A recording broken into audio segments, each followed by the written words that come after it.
Acabou. Trump disse. O Trump falou ontem, esse bloco aí acabou, tá ok? Vai lá, Ari. Tá okay. Manchete da Nájila. BRICS manda recado de união em meio à fala de Trump sobre fim do bloco econômico. Países rejeitam o unilateralismo proposto pelo americano. Vamos ver. O presidente americano Donald Trump criticou mais uma vez o plano dos BRICS de reduzir o papel do dólar no comércio. O bloco é presidido pelo Brasil em 2025 e, em sua agenda, a questão de uso de moedas locais é uma das prioridades. Trump voltou a alertar que, se o bloco optar por reduzir o papel do dólar no comércio, ele irá impor tarifas de 100% contra os produtos desses países. Ele disse que esses países vão implorar depois, fazendo referência aos países emergentes. Ontem, após a reunião, o BRICS divulgou um comunicado cujo texto contempla uma resposta velada às ameaças do americano e o trata de defesa do grupo. O material foi divulgado no início da tarde, antes da declaração de Trump sobre a morte do bloco, e não menciona os Estados Unidos. Nas primeiras linhas, o documento destaca o contexto de tensões geopolíticas que se aprofundam e que desafiam frágil ordem multilateral internacional vigente. O texto diz ainda que o Brasil tem, em 2025, duas grandes responsabilidades, com a presidência do BRICS e do COP30, a Conferência do Clima da ONU. Então, professor, o BRICS acabou porque 100% de tarifa é não negociar mais com ninguém, né? 100% você não quer comércio com ninguém, né? Claro, claro. Conversa fiada não acabou, continua mais forte do que antes, né? A grande questão, se o Trump fala do BRICS, é a preocupação com a importância desses países. Lembrando que nós estamos falando de grandes economias, entre os maiores PIBs do mundo. Nós estamos falando da China, estamos falando do Brasil, estamos falando da Índia, estamos falando da Rússia, estamos falando da África do Sul, e com a incorporação mais recente de vários países de áreas insensíveis no mundo, como os Emirados Árabes Unidos, a Arábia Saudita, o Irã, entre outros, né?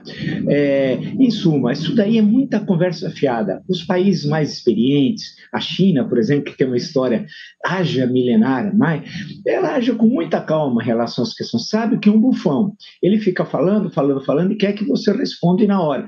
Quero ver se ele colocaria isso em prática. Coloca não, haveria uma explosão do comércio internacional, o caos, né? Então, cada hora ele fala uma coisa, olha, ele fala isso, agora propõe uma reunião trilateral, Estados Unidos, China e Rússia, para discutir os destinos do mundo. Conversa fiada. Hoje não é mais igual antigamente, na conferência de Yalta ou de Potsdam, no final da Segunda Guerra Mundial, especialmente Potsdam, que já tinha terminado a guerra, e Yalta estava quase terminando, de que poderiam 3 países, que na prática eram 2, eram Estados Unidos, União Soviética e Grã-Bretanha, que estava muito enfraquecida a Grã-Bretanha nesse momento, que podiam falar como que seria a nova ordem mundial. Agora não. Ele fala uma reunião de 3, e onde está o Japão, que é uma das maiores economias do mundo? Onde está a Índia, né? Aí a Europa, onde está a Alemanha, onde está a França, Grã-Bretanha, Itália, e onde está presente o Brasil, né? Que também está entre os maiores PIBs do mundo. Então é necessário, quando se trata com esse tipo de liderança, muitas das coisas, 90% do que fala, entra por um ouvido e sai por outro. Não corresponde à realidade concreta, quer ver uma explosão na ordem política e econômica no mundo. O senhor lembra que eu trouxe esse assunto, acho que foi semana passada, que uma das ideias do Trump foi um economista que falou isso, que uma das ideias do Trump era voltar àquele mundo onde 2 países ou 3 decidiam, repartiam o mundo entre eles, como aconteceu em Yalta, Potsdam, como o senhor revelou aí. Depois da Segunda Guerra Mundial, juntou ali Inglaterra, Estados Unidos e União Soviética, e disse, bom, aqui é meu, aqui é seu, aqui é meu, aqui é teu. E aí o mundo ficou dividido entre o bloco russo e o bloco americano. O senhor está dizendo, hoje isso é impensável.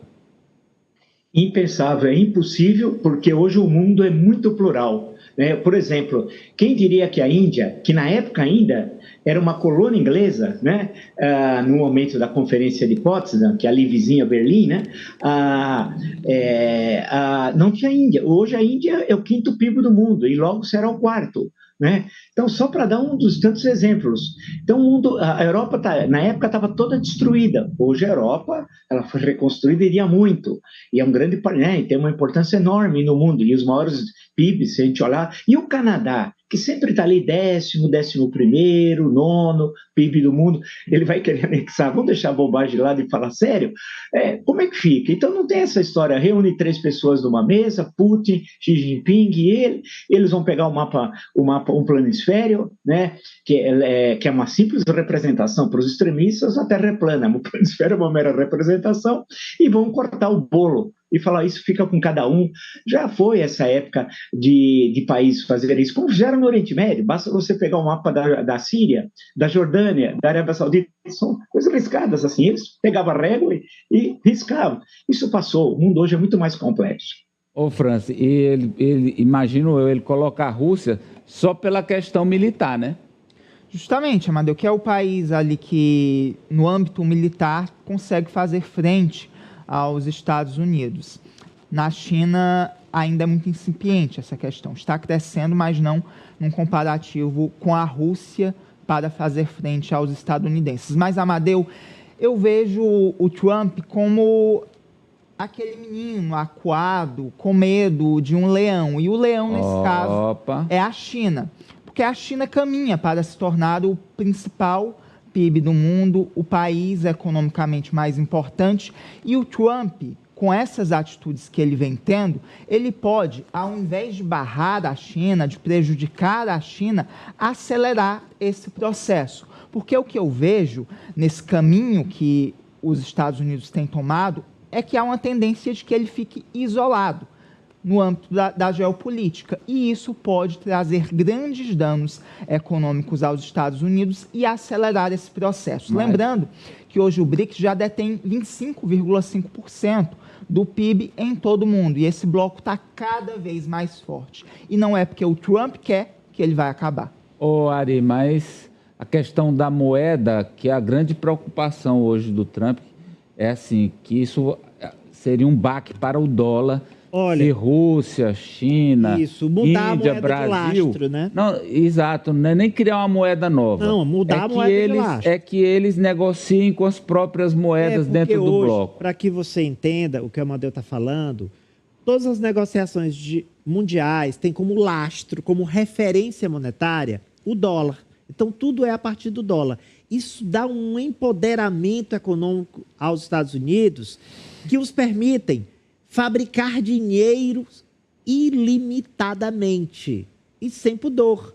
Porque, como a moeda deles é a moeda de lastro de todas as transações econômicas mundiais, eles podem continuar fabricando sem qualquer limitação. O que os russos e os chineses estão tentando já há algum tempo? É mudar essa moeda de lastro nas suas próprias transações, dentro dos BRICS, para a moeda chinesa ou para a moeda russa, o rublo. Não, Ari, mas eu digo assim, eles trabalharem com moeda, como o Brasil faz com a Argentina. Exatamente. Dentro do Mercosul. Quando você deixa de lado o dólar e passa a transacionar com suas próprias moedas, isso enfraquece economicamente os Estados Unidos. Eles passam a ser um país, entre aspas, como outro qualquer. Agora, num cenário de guerra comercial generalizada, guerra comercial mundial, é uma impossibilidade lógica a não existência dos BRICS. É o contrário.